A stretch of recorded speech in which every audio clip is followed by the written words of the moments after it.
일단 우리가 판매하는 해서 고객한테 주는 혜택은 일반적으로 2개월 면제되는 거 있죠. 우리 닷컴으로 하면 한 달 더 면제해 주는 거 있고, 그 다음에 소유권 사전 청약을 하면 뭐 3개월, 2개월, 1개월 또 이렇게 면제해 주는 거 있잖아요. 그런 정도의 혜택들이 있습니다. 그리고 타채널이라고 하면 아까 말했던 벤더라든가 사업부, 거기서는 현금 지원, 상품권 뭐 이런 것들을 주고 면제되는 거는 우리랑 똑같아요. 그쵸? 근데 이거를 이렇게 좀 개선을 하려고 합니다, 회사에서. 그리고 또 하나 알고 계셔야 될 게, 이 벤더나 이런 분들의 그 수수료 있죠? 그 우리가 받는 수수료 차이가 있잖아요. 근데 저도 얼핏 그 얘기 들었는데, 건수가 우리도 왜 369라는 게 있잖아. 구간이 있는 것처럼 거기도 그 구간이 있는데, 구간을 넘어가면서 이게 수수료가 커진대요. 그러니까 그 구간을 채우려고 나중에는 무리수를 누가 하는 거야. 무조건 다 성공을 주는 건 아니고, 그러니까 어떻게 보면 우리도 시장 도전할 때 내가 한 건 남았어, 2건 남았어. 막 그러면 고객님 제가 이거 뭐 한 달치 내줄게요. 막 땡기고 막 그러기도 하잖아요. 어떻게 보면 비슷한 맥락일 수도 있는데 그런 차이점이 있대요. 그리고 우리 같은 경우는 사무실을 대주고 다 제공을 해준다는, 회사에 하다못해 커피까지도 다 제공을 해주잖아. 근데 그 사람들은 개인 사업자인 경우에는 사무실 임대료도 자기가 내야 되고, 하다못해 커피도 내가 사 먹어야 되고, 나가는 비용이 많은 거지. 그러니까 스스로를 우리하고 차등을 줄 수밖에 없다는 이야기를 제가 들은 적이 있거든요. 어쨌든 그런데 요번에 그 수수료를 몇 프로더라? 5%를 차감했대요. 내렸대요. 그 사람들의 불만도 있었지만 어쨌든 5%를 내렸다는 얘기를 제가 들었고요. 그리고 또 하나는, 이거는 지금 파일럿으로 진행을 할 건데 뭐냐면, 대상 제품은 이렇게 3개예요. 아이콘 2하고 아이콘 아이스하고 아이스 3.0은 7월 1일이죠. 요거 3가지 제품에 한해서 우리 채널에서만 3개월 면제해줘요. 우리가 말하는 사업부, 벤더 얘네는 안 해주고. 그러니까 고객이 그 사람들한테 구입을 하면 3개월 면제가 없는 거고, 나한테 구입을 하면 3개월 면제가 있는 거예요. 그래서 우리 쪽에 조금 더 혜택을 주려고 이런 제도를 만든 거예요. 근데 이런 제도를 지금 딱 만들 수 없는 게, 우선은 파일럿을 11월까지 진행을 할 거예요. 진행을 해서 우리가 유의하게 많이 판매를 했어. 그러면 우리 코디님들이 옛날에 이렇게 불평불만이 많았는데 어쨌든 얘네들하고 경쟁을 해서 우리가 이겼어 라는 게 뭔가 보일 거 아니에요, 지표로. 그렇게 되면은 제품을 확대할 계획이라고 합니다. 그래서 이번 달, 다음 달은 어쨌든 이 파일럿 지금 기간이지만 어쨌든 이때 우리가 뭔가를 보여줘야 되지 않을까 생각이 들거든요. 그래서 아이콘 2, 우리 원래도 아이콘 2 많이 팔잖아. 근데 좀 가슴 아픈 거는 영월 제천은 아이콘 2 설치가 안 돼요. 거기 아이콘 아이스도 안 돼요.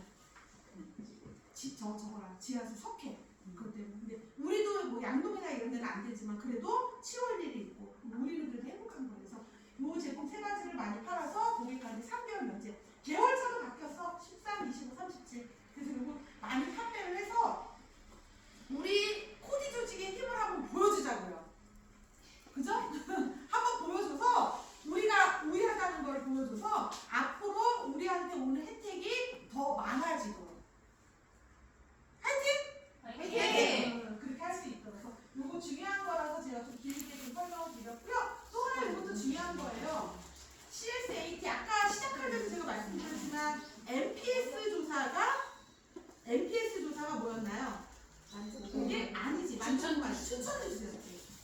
코웨이 제품을 추천할 의향이 있으니까, 나의 서비스를 추천할 의향이 있으니까 추천 지수에서 만족도 지수로 바뀐 거예요. 그쵸? 그래서 내가 점검하고 나면 고객한테 카톡이 딱 가요. 클릭하고 들어가면 문항이 총 4개가 나와요. 그쵸? 4개가 나오는데 이렇게 만족도, 전문성, 정보 안내. 정보 안내는 뭘까요? 정보 안내는 정보 알고 사업 설명이 될 수도 있고요. 그 다음 제품에 대한 컨설팅도 될 수 있어요. 요즘에 신제품 이렇게 나왔는데 제가 DT 하나 보내드릴 테니까 한번 보세요. 영업하고 연결할 수도 있는 거죠.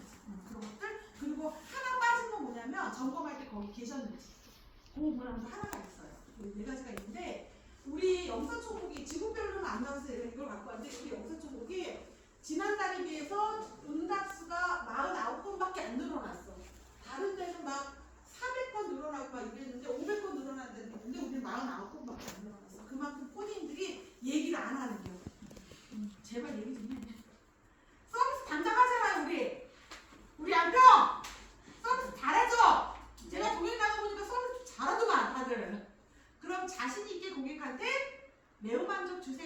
안내하세요. 그래서 우리의 서비스가 많이 알려지도록. 매우만 만약에 고객이 이거를 보고 매우만족 이렇게 했다 그러면 이것도 약간의 가스라이팅 같은 거야. 내가 잘한 서비스를 자꾸 강조를 하면 고객도 그래 맞아 우리 코디 정말 잘해. 그렇게 되면 어떻게 돼요? 제품 구매라든가 소개도 연결되잖아. 최종적으로는 그게 목적이지. 그래서 어쨌든 여러분들 당당하게 한 서비스를 꼭 뭐 해야 된다? 알려라. 그래서 고객님이 꼭 체크해서 매우만족 점수를 줄 수 있도록 하실 거죠? 네. 그리고 서비스 제가 지난달에도 서비스 뭐 우수 사례, 불만 사례 이런 거 보여드렸는데 매달 첫 주에 보여드리고 있는데 요거는 서비스 계약 위반으로 코디가 해약된 사례예요. 실제로. 코디가 해약된 사례인데 어떤 사례인가도 한번 두 가지 사례를 보여드릴게요. 첫 번째는 코다님인데 비밀번호를 알려줘갖고 한번 고객이랑 시간이 안 맞아서 고객이 이제 비밀번호 알려준 거예요. 그래서 한 번 점검을 했어. 그럼 그 다음번에 점검할 때 어떻게 해야 될까요? 고객이랑 통화를 해야죠. 역시 우리 양손고객. 근데 이 코다님은 안 하고 자기가 적어놓은 비밀번호를 가지고 간 거야. 비밀번호를 누른 거야. 근데 안전고리가 딱 잠겨있는 거야. 안전고리가 잠겨있다는 거는 안에 사람이 있다는 거죠. 그런데도 불구하고 거기서 계속 1시간 동안 밖에서 고객 이름을 부르면서 계시냐고 계속 1시간 동안 그랬대요.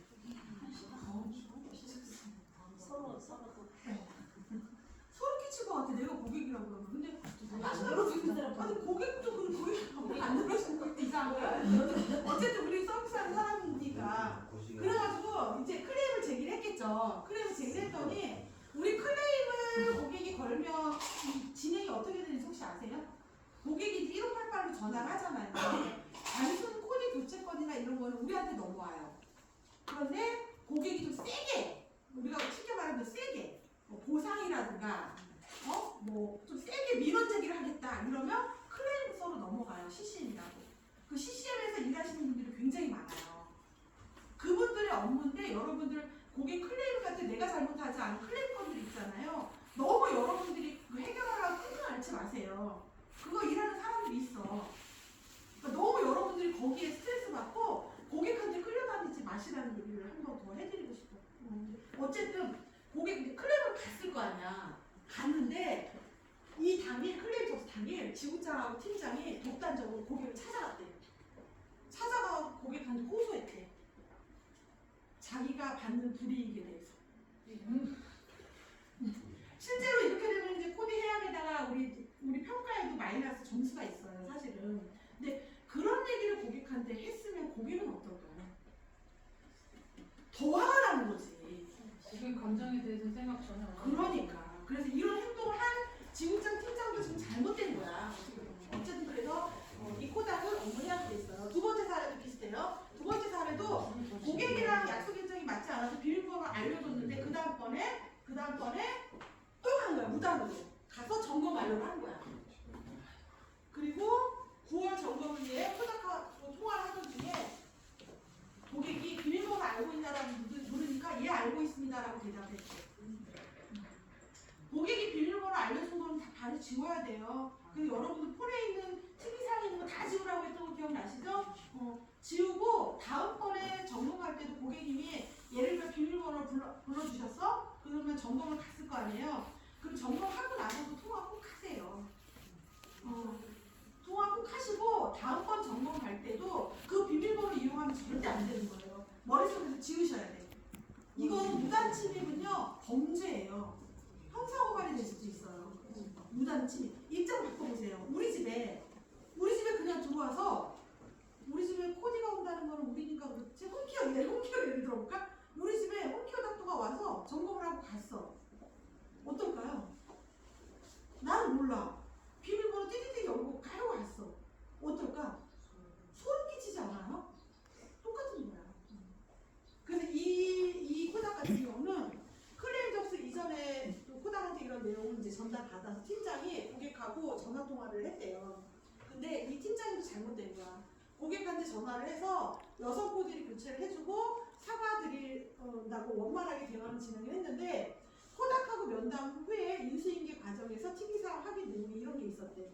특이사항이 비밀번호 기록된 거는 팀장이 지우라고 했겠지.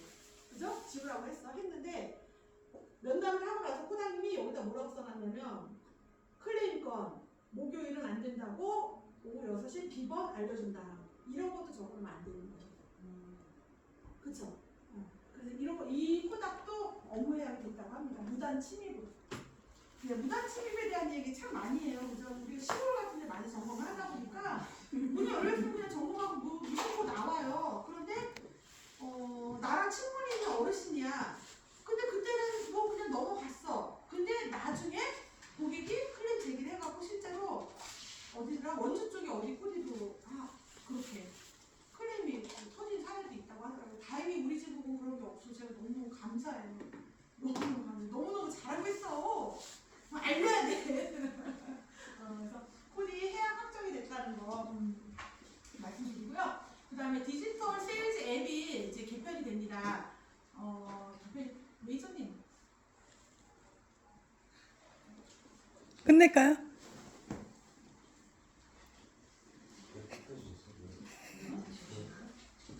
벌써 벌써요.